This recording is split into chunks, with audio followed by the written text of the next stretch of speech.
Welcome to the Sotheby's Australia October auction of fine furniture and decorative arts.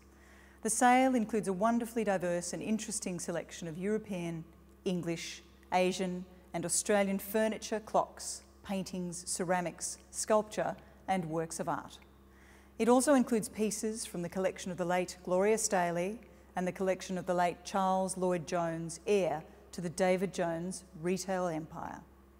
The Asian section of this auction comprises works from several countries, including China, Tibet, Nepal, Southeast Asia and Japan.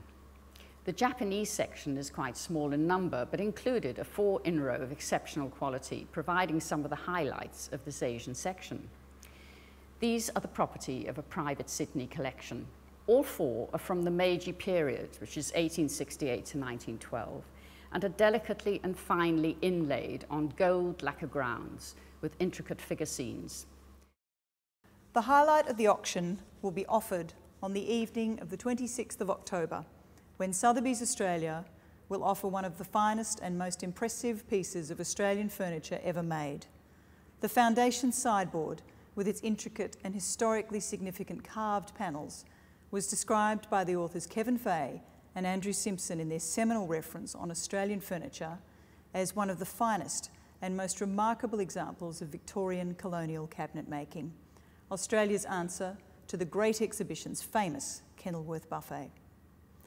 Constructed over a period of 10 years by the Scottish-Australian cabinet maker Peter McLean, this impressive piece made its debut at the Intercolonial Exhibition of Australasia held in Melbourne in 1866, where it was awarded a medal for excellence of workmanship.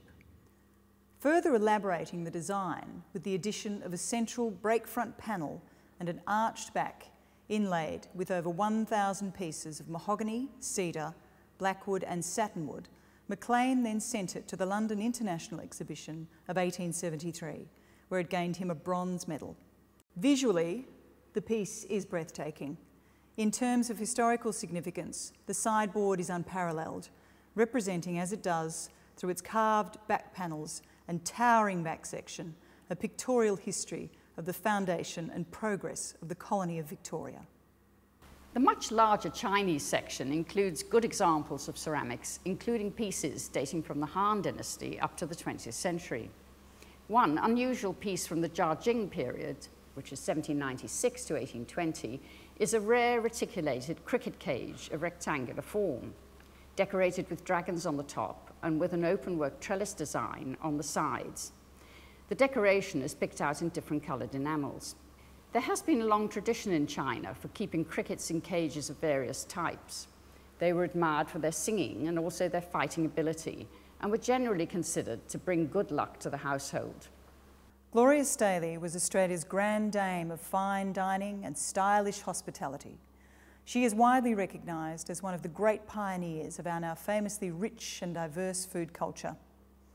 Her taste in art and furniture was both eclectic and avant-garde, with pieces from the Art Nouveau period matched with whimsical artworks such as Brett Whiteley's lithograph titled Magpie on a Branch. Snuff bottle collectors will be interested to see several bottles from a private Tasmanian collection, acquired by the vendor during the early 1970s. Originally, they were used as a practical way of containing snuff, but as the skill of their creators increased, they also became collected as works of art. In this collection are examples made from a variety of materials, including a striking red overlay yellow glass bottle, several agate bottles with carved decoration, or merely presenting the unusual natural markings in the stone, a tortoiseshell bottle carved with portraits of European ladies, underglazed blue and copper red decorated porcelain bottles, and an intricately carved ivory bottle. As part of our 20th century design section, we are privileged to offer a private collection of bronze sculptures and works of art by the iconic British artist Michael Ayrton. Novelist, critic, broadcaster, stage designer, painter, printmaker and book illustrator, in the 1960s, Michael Ayrton developed a formidable three-dimensional practice and has been described as the foremost British sculptor in the generation following Henry Moore. In the present work, titled Evolution of the Minotaur, and one of only 3 ever produced, the anguish and plight of this half-man, half-beast is tangible. With arms raised and covering his eyes, the Minotaur bares teeth in a painfully silent scream. The works of art include pieces carved from a variety of materials, including amber, jade, soapstone, tortoiseshell and ivory. And among the bronzes are several Buddhist gilt bronze figures from China, Tibet and Nepal.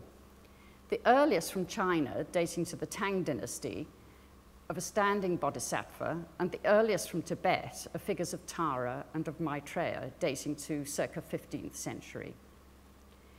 There is also a very interesting group of ceramics from Southeast Asia, the property of a private Melbourne collection, most of which was purchased during the late 1970s.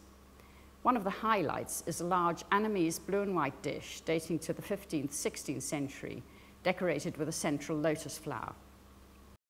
The collection of the late Charles Lloyd Jones includes a number of interesting and beautiful pieces collected over many years. Charles inherited a great love of art and an important collection from his father, Sir Charles Lloyd Jones, a keen amateur artist who studied under Julian Ashton and was close friends with Sir William Dobell. Sir Charles was also a co-founder of the magazine Art in Australia and was at one time Vice President of the Art Gallery of New South Wales. Young Charles, too, was to become a trustee of the gallery, serving from 1972 to 1983. The bicentennial wing took shape under his presidency, as did the Art Gallery Foundation, of which he was a founding benefactor.